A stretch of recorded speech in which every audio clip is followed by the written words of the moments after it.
ಏನು ಭಯ ಭಯ ಏನು ಅವರಿಗೆ? ಇದು ಹಿಂದೂ ರಾಷ್ಟ್ರ ಆಗ್ಬಾರ್ದು. ಮನುಸ್ಮೃತಿ ಮನುಸ್ಮೃತಿ ಅಂತ ಹೇಳ್ತಾ ಹೇಳ್ತಾ ಹೇಳ್ತಾ ಹೇಳ್ತಾ ನಿಧಾನಕ್ಕೆ ನಾನೀಗ ಸಂಘಕ್ಕೆ ಜಾಯ್ನ್ ಆಗಕ್ ಬರ್ತಾ ಇಲ್ಲ. ಏನು ಭಯ ಭಯ ಏನು ಅವರಿಗೆ? ಭಯ ಏನು ಯಾಕೆ? ಅಂದ್ರೆ ಹಾ. ಇದು ಹಿಂದೂ ರಾಷ್ಟ್ರ ಆಗ್ಬಾರ್ದು, ಇಲ್ಲಿ ಎಲ್ಲ ಒಂದಾಗಿರ್ಬಾರ್ದು. ಮಿನಿಸ್ಟರ್ಗೆ ಅಲ್ಲಿ ಸಾಮರಸ್ಯದಲ್ಲಿ ನಂಬಿಕೆ ಇಲ್ಲ ಅವ್ರಿಗಿರೋದು ವರ್ಗ ಸಂಘರ್ಷದಲ್ಲಿ ನಂಬಿಕೆ. ಶ್ರೀಮಂತ ಅನ್ನೋನ ಎಲ್ಲೂ ಇರಬಾರ್ದು. ಅವನ್ ಶ್ರೀಮಂತ ಆದ್ರೆ ಅವ್ನ್ ಕಳ್ಳ. ಮೂಲ ಸಿದ್ಧಾಂತ ವರ್ಗ ಇರಬಾರ್ದು, ಸಂಘರ್ಷ.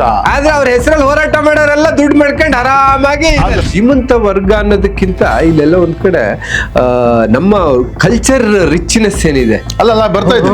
ಅವ್ರಿಗೆ ವರ್ಗ ಸಂಘರ್ಷದಲ್ಲಿತ್ತು. ಆದ್ರೆ ಇವ್ರಿಗೆ ಬೇಕಾಗಿದ್ದು ಏನು ಅಂದ್ರೆ ಈ ದೇಶ ಒಟ್ಟಾಗಿರ್ಬಾರ್ದಾಗಿತ್ತು. ಈ ಒಟ್ಟಾಗಿರ್ಬಾರ್ದು ಅಂದ್ರೆ ಯಾವ್ದೇ ದೇಶವನ್ನ ನೀವು ಹೊಡಿಬೇಕಂದ್ರೆ ಮೊದಲು ಆ ದೇಶದ ಸಂಸ್ಕೃತಿಯ ಮೇಲೆ ದಾಳಿ ಮಾಡ್ಬೇಕು. ನೀವು ಆ ಸಂಸ್ಕೃತಿಯನ್ನು ಹೊಡೆದ್ರೆ ಆ ದೇಶ ತಾನಾಗೇನೆ ಅದು ಕುಸಿದೋಗ್ಬಿಡುತ್ತೆ. ಹಾಗಾಗಿ ಕಮ್ಯುನಿಸ್ಟ್ನವ್ರು ಏನ್ ಮಾಡಿದ್ರು, ಈ ಫೇಕ್ ನೆರೆಟಿವ್ ನ ಸೃಷ್ಟಿ ಮಾಡ್ತಾ ಹೇಳ್ತಾ ಹೇಳ್ತಾ ಹೇಳ್ತಾ ಹೇಳ್ತಾ ನಿಧಾನಕ್ಕೆ ಜನಮಾನಸದಲ್ಲಿ ಇದನ್ನ ಹಾಕ್ತಾ ಹೋದ್ರು.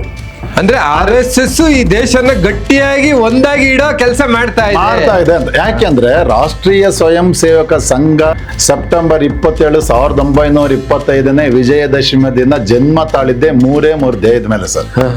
ಮೂರೇ ಧ್ಯೇಯ. ಒಂದು ಏನು ಅಂದ್ರೆ ಹಿಂದೂ ಸೋದರ ಸರ್ವೇ, ಹಿಂದೂಗಳು ಎಲ್ರನ್ನು ಸಹೋದರರು, ಇಲ್ಲಿ ಯಾರು ಮೇಲಲ್ಲ ಕೀಳಲ್ಲ, ಹಾಗಾಗಿ ನಾವೆಲ್ಲ ಒಟ್ಟಿಗೆ ಇರಬೇಕು ಅನ್ನೋದು ಮೊದಲನೇ ಧ್ಯೇಯ.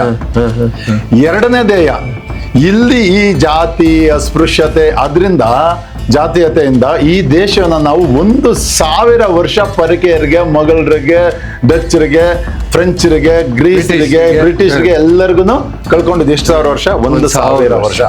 ಹಾಗಾಗಿ ಈ ದೇಶದ ಸ್ವಾತಂತ್ರ್ಯ ಮತ್ತೆ ಯಾರೋ ಬಂದು ದಾಳಿ ಮಾಡಿ ತಗೋಬಾರ್ದು. ಹಾಗಾಗಿ ನಾವೆಲ್ಲ ಒಟ್ಟಿಗೆ ಇರಬೇಕು. ಇದಕ್ಕೆ ಈ ರಾಷ್ಟ್ರಕ್ಕೆ ಒಂದು ಭದ್ರತೆ ಇರಬೇಕು. ಅದು ಒಂದು ಧ್ಯೇಯ ಇಟ್ಕೊಳ್ತು, ರಾಷ್ಟ್ರೀಯ ಭದ್ರತೆ. ಎರಡನೇ ಧ್ಯೇಯ. ಮೂರನೇ ಧ್ಯೇಯ ವ್ಯಕ್ತಿ ವಿಕಾಸ ಮಾಡ್ಬೇಕು ಅಂತ. ಒಂದು ದೇಶ ಸುಭದ್ರವಾಗಿರ್ಬೇಕು, ಸುಭಿಕ್ಷವಾಗಿರ್ಬೇಕು ಅಂದ್ರೆ ಆ ದೇಶದ ಪ್ರತಿ ಪ್ರಜೆಯ ವ್ಯಕ್ತಿ ವಿಕಸನ ಆಗ್ಬೇಕು. ಅವನ ವ್ಯಕ್ತಿತ್ವ ನಿರ್ಮಾಣ ಒಳ್ಳೆ ರೀತಿ ಆಗಿರ್ಬೇಕು. ವ್ಯಕ್ತಿಯಿಂದನೇ ದೇಶ. ಸಮಾಜ ಅಂದ್ರೆ ಏನು? ನಾನು ನೀವು ಎಲ್ಲ ಸೇರಿ ಸಮಾಜ ಸರ್.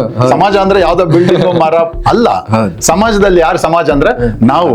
ಒಂದು ದಿವ್ಯ ಸಮಾಜ ನಿರ್ಮಾಣ ಆಗ್ಬೇಕು ಅನ್ನೋದು ಸಂಘದ ಧ್ಯೇಯ ಆಗಿತ್ತು. ಆ ದಿವ್ಯ ಸಮಾಜ ನಿರ್ಮಾಣ ಆಗ್ಬೇಕಂದ್ರೆ ಅಲ್ಲಿರ್ತಕ್ಕಂಥ ಪ್ರಜೆಗಳಲ್ಲಿ ಒಂದು ದೈವತ್ವ ಬರ್ಬೇಕು. ಆ ದೈವತ್ವ ಬರ್ಬೇಕಂದ್ರೆ ಅವ್ರಿಗೆ ಒಂದು ಒಳ್ಳೆ ಸಂಸ್ಕಾರ ಕೊಡ್ಬೇಕು. ಸಂಸ್ಕಾರ ಅಂದ್ರೆ ಏನು? Dos and don'ts in a civilised society. ಒಂದೊಂದು ನಾಗರಿಕ ಸಮಾಜದಲ್ಲಿ ಏನ್ ಮಾಡ್ಬೇಕು, ಏನ್ ಮಾಡಬಾರ್ದು, ಏನ್ ಮಾಡಿದ್ರೆ ಸಮಾಜಕ್ಕೆ ದೇಶಕ್ಕೆ ಪೂರಕ, ಏನ್ ಮಾಡಿದ್ರೆ ಮಾರಕ ಅನ್ನೋದು. ಇದನ್ನ ವ್ಯಕ್ತಿ ವಿಕಾಸ ಮೂರನೇ ಧ್ಯೇಯ ಆಯ್ತು. ಅಂದ್ರೆ ನಾನು ಸಚ್ಚಾರಂತನಾಗಿರ್ಬೇಕು, ನನ್ನಲ್ಲಿ ನೈತಿಕ ಮೌಲ್ಯಗಳು ತುಂಬಿರ್ಬೇಕು, ಪರಸ್ತ್ರೀಯರನ್ನ ನಾವು ಗೌರವಿಸ್ಬೇಕು, ಪರರ ಸೊತ್ತು ಪಾಷಾಣ ಅನ್ನೋದನ್ನ ನಾವು ನಂಬ್ಕೋಬೇಕು, ಆಚರಿಸ್ಬೇಕು. ಈ ರೀತಿ ಸಂಸ್ಕಾರ ಕೊಡೋ ಕೆಲಸವನ್ನು ಕೂಡ ಮೂರನೇ ಧ್ಯೇಯವಾಗಿ ಸಂಘ ಮಾಡ್ಕೊಂಡು ಬಂತು.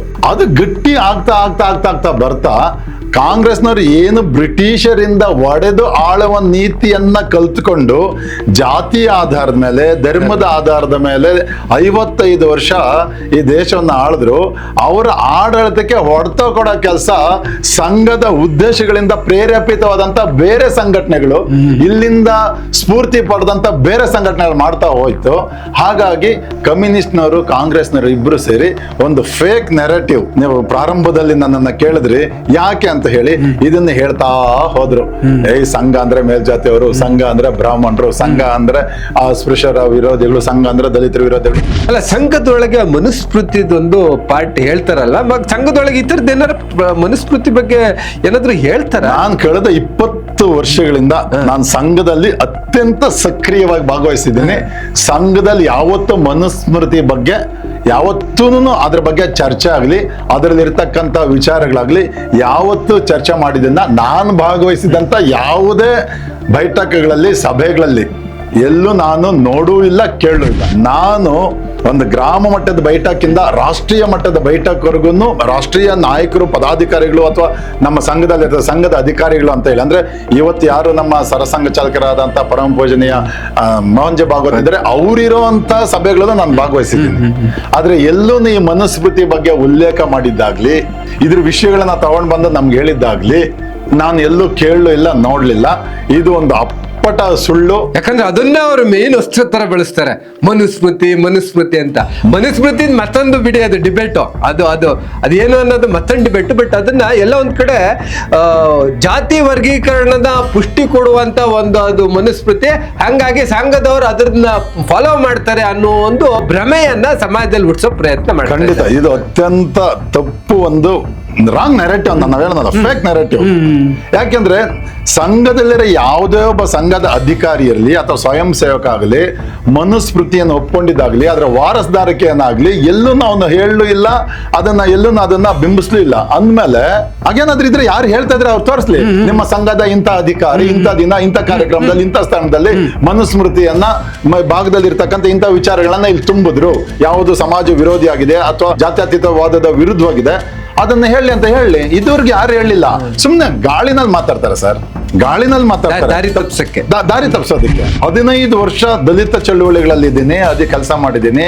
ಅದೇ ಸಮಯದಲ್ಲಿ ನಾನು ನಕ್ಸಲ್ ಮೂವ್ಮೆಂಟ್ಗಳಲ್ಲೆಲ್ಲ ಕೂಡ ನಾನು ನೋಡಿದ್ದೀನಿ ಹತ್ರದಿಂದ. ಕಮ್ಯುನಿಸ್ಟ್ ಸಂಘಟನೆಗಳು, ದಲಿತ ಸಂಘಟನೆಗಳು ಜೊತೆಯಾಗಿ ಹೋರಾಟ ಮಾಡಿದ್ದು ನಮ್ಮೆಲ್ರಿಗೂ ಗೊತ್ತೇ ಇರುತ್ತೆ, ಅವ್ರನ್ನೂ ನೋಡಿದ್ದೀನಿ. ನಾನು ರೈತ ಸಂಘಟನೆಗಳಲ್ಲಿ ಕೆಲಸ ಮಾಡಿದ್ದೀನಿ. ನಿಮ್ಗೆ ಸಾಲದ 20 ವರ್ಷ ಕೆಲಸ ಮಾಡಿದ್ರೆ ಅಲ್ಲಿ 15-20 ವರ್ಷ ಸತ್ಯ ಗೊತ್ತಾಗ ನಾನೊಬ್ಬ ಹೋರಾಟಗಾರ. ನಾನು ಜಮೀನಿನ ಸ್ತರದಲ್ಲಿ ಫೀಲ್ಡ್ ವರ್ಕರ್ ಸರ್. ನಾನು ಇದನ್ನೆಲ್ಲ ನೋಡಿದ್ದೀನಿ. ಹಾಗಾಗಿ ಅತ್ಯಂತ ಅಥಾರಿಟೇಟಿವ್ ಆಗಿ ಅತ್ಯಂತ ಅಧಿಕಾರಿಯುತವಾಗಿ ಮಾತನ್ನು ಹೇಳ್ತಾ ಇದ್ದೀನಿ. ಅಲ್ಲ ಈಗ ಈ ದಲಿತ ಡೈಮೆನ್ಷನ್ ಬಂದ್ರೆ, ಯಾಕಂದ್ರೆ ಇದೊಂದು ನಿಜವಾಗ್ಲೂ ಬಹಳ ದೊಡ್ಡ ಪ್ರಶ್ನೆ ಸಂಘದ ವಿಚಾರದಲ್ಲಿ. ಕಾರ್ಯಕರ್ತರು ಬಹಳಷ್ಟು ಜನ ದಲಿತರು ಇದ್ದಾರೆ ಸರ್. ನಾನೇ ಇದ್ದೀನಿ, ನಾನೇ ಇದ್ದೀನಿ. ವೆಂಕಟರಾಮ್ಜಿ ಅಂತ ಹೇಳಿ ಮೈಸೂರಿನವ್ರು ಸರ್, ಕರ್ನಾಟಕದ ದಕ್ಷಿಣ ಪ್ರಾಂತದ ಸಂಘದ 5-6 ಸಾರಿ ಅವ್ರ ಸಂಘ ಚಾಲಕರು ಅಂದ್ರೆ ಅಧ್ಯಕ್ಷರು ನಮ್ಮ ಕಮ್ಯುನಿಟಿ ಅವರು. ಅಂತವ್ರು ಎಷ್ಟು ಜನ ಬೇಕು ನಿಮ್ಗೆ? ಸ್ವಯಂ ಸೇವಕರು ಇರಬಹುದು, ಬೇರೆ ಬೇರೆ ಹಂತದ ಅಧಿಕಾರಿಗಳಿರ್ಬೋದು, ಎಷ್ಟು ಜನ ಬೇಕು ನಿಮ್ಗೆ? ಬಹಳಷ್ಟು ಜನ ಇದ್ದಾರೆ, ಉನ್ನತ ಹುದ್ದೆಯಲ್ಲೂ ಇದ್ದಾರೆ. ಇದು ಕರ್ನಾಟಕ ರಾಜ್ಯ 2 ಭಾಗ. ಆ 2 ಭಾಗಕ್ಕೆ 5 ಸಲ ಅವ್ರ ಅಧ್ಯಕ್ಷರು ಅಂದ್ರೆ ಅದು ಉನ್ನತ ಹುದ್ದೆ, ಹೌದಾ ಅಲ್ವಾ? ಹೌದು. ಆಮೇಲೆ ಸಾಮಾನ್ಯ ಕೆಳಸ್ತರದಲ್ಲೂ ಬಹಳಷ್ಟು ಜನ ಇದ್ದಾರೆ. ನನ್ನಂತವ್ರು ತುಂಬಾ ಜನ ಇದ್ದಾರೆ. ಅದಕ್ಕೆ ನಾನೇನ್ ಹೇಳ್ತೀನಿ, ನಾನ್ ಹೇಗೆ ಒಳಗಡೆ ಬಂದು ನೋಡ್ದೆ, ನಾನು ಅದು ಚೆನ್ನಾಗಿದೆ, ಒಳ್ಳೇದು, ಇಂಥ ವಿಚಾರಗಳನ್ನ ಒಪ್ಕೊಂಡೆ. ನೀವು ಬನ್ನಿ, ಬಾರಪ್ಪ, ಬಂದ್ ನೋಡಪ್ಪ, ಆಮೇಲೆ ನೀನು ಸತ್ಯತೆ ತಿಳ್ಕ ಅಂತ ನೀವ್ ಹೇಳ್ತಾ ಇದ್ದೀರಾ, ಹೌದಾ? ಈಗ ಬರಕ್ಕೆ ದಾರಿಗಳೇನು, ಹೆಂಗ್ ಬರ್ಬೋದು? ನಾನು ಅದನ್ನ ನಾನು ಒಂದು ಕ್ಯೂರಿಯಾಸಿಟಿಲಿ ಬರ್ತೀನಪ್ಪ, ನಾನೀಗ ಸಂಘಕ್ಕೆ ಜಾಯ್ನ್ ಆಗಕ್ಕೆ ಬರ್ತಾ ಇಲ್ಲ, ನಾನು ಕ್ಯೂರಿಯಾಸಿಟಿಲಿ ಬರ್ತೀನಿ, ನಂಗೆ ಓಕೆ ಅನ್ಸಿದ್ರೆ ನಾನು ಆಮೇಲೆ ಅದರೊಳಗೆ ಭಾಗಿಯಾಗ್ತೀನಿ. ನಾನೊಬ್ಬ ಸಾಮಾನ್ಯ ದಲಿತನಾಗಿ ನಿಮ್ಗೆ ಪ್ರಶ್ನೆ ಕೇಳೋದಾದ್ರೆ ಈ ಏನು ದಾರಿಗಳು ಏನೇನಿದ್ದಾವೆ? 100 ವರ್ಷಗಳನ್ನ ಅತ್ಯಂತ ಯಶಸ್ವಿಯಾಗಿ ಪೂರೈಸ್ತಿರ್ತಕ್ಕಂಥ ರಾಷ್ಟ್ರೀಯ ಸ್ವಯಂ ಸೇವಕ ಸಂಘದ ಸ್ವಯಂ ಸೇವಕರು ಇವತ್ತು ಪ್ರತಿ ಹಳ್ಳಿನಲ್ಲೂ ಇದ್ದಾರೆ. ಸರಿ. ರಾಷ್ಟ್ರೀಯ ಸ್ವಯಂ ಸೇವಕ ಸಂಘ ಹುಟ್ಟಿದಾಗ ಅದು ಸಮಾಜದ ಭಾಗವಾಗಿತ್ತು. ಇವತ್ತು ಸಮಾಜನೇ ಸಂಘ ಆಗ್ಬಿಟ್ಟಿದೆ.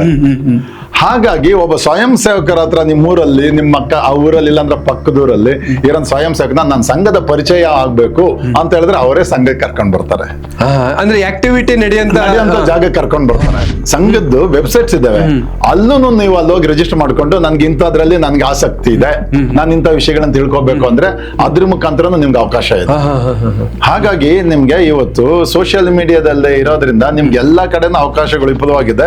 ಮತ್ತೆ ಸಂಘ ಎಲ್ಲಾ ಕಡೆ ಇರೋದ್ರಿಂದ ನಿಮ್ಗೆ ಯಾವ ಭಾಷೆ ಬೇಕು, ಯಾವ ರಾಜ್ಯ ಬೇಕು, ಅಲ್ಲಿ ನೀವು ಹೋಗಿ ಸಂಘದ ಏನೇನು ಕಾರ್ಯಚಟುವಟಿಕೆಗಳು ಏನು ಅನ್ನೋದ್ರ ಬಗ್ಗೆ ನೀವು ಮಾಹಿತಿಯನ್ನ ಪಡ್ಕೋಬಹುದು. ಅದೀಗ ನಾನೊಬ್ಬ ಸಾಮಾನ್ಯ ದಲಿತ, ನಾನು ಇಲ್ಲಪ್ಪ, ನಾನು ಯಾರೋ ನಮ್ಮೂರಲ್ಲಿ ಯಾರೋ ಸಂಘದಲ್ಲಿ ಕೆಲಸ ಮಾಡ್ತಾ ಇದ್ದಾರೆ ಅಥವಾ ಸಂಘದಲ್ಲಿ ಸಕ್ರಿಯವಾಗಿದ್ದಾರೆ ಅಂದ್ರೆ ನನಗೆ ಸಂಘದ ಬಗ್ಗೆ ತಿಳ್ಕೋಬೇಕಪ್ಪ, ನಂಗೆ ಆಸಕ್ತಿ ಇದೆ ಅಂದ್ರೆ ಅವರು ಸಂಪೂರ್ಣ ಸಹಕಾರ ಕೊಡ್ತಾರೆ. ಖಂಡಿತವಲ್ಲ ಸರ್, ಖಂಡಿತ. It's open for all. ಸಂಘ ತೆರದ ಮನೆ ಇದು, ಇಲ್ಲಿ ಬಚ್ಚಿಟ್ಕೊಂಡು ಮುಚ್ಚಿಟ್ಕೊಂಡು ಏನು ಇಲ್ಲ ಸರ್. ಹಾಗಾಗಿ ಇವತ್ತು ಸಮಾಜವೇ ದೇಶದ ಪ್ರತಿಯೊಬ್ಬರಿಗಾಗಿ ಕೆಲಸ ಮಾಡ್ತಾರೆ.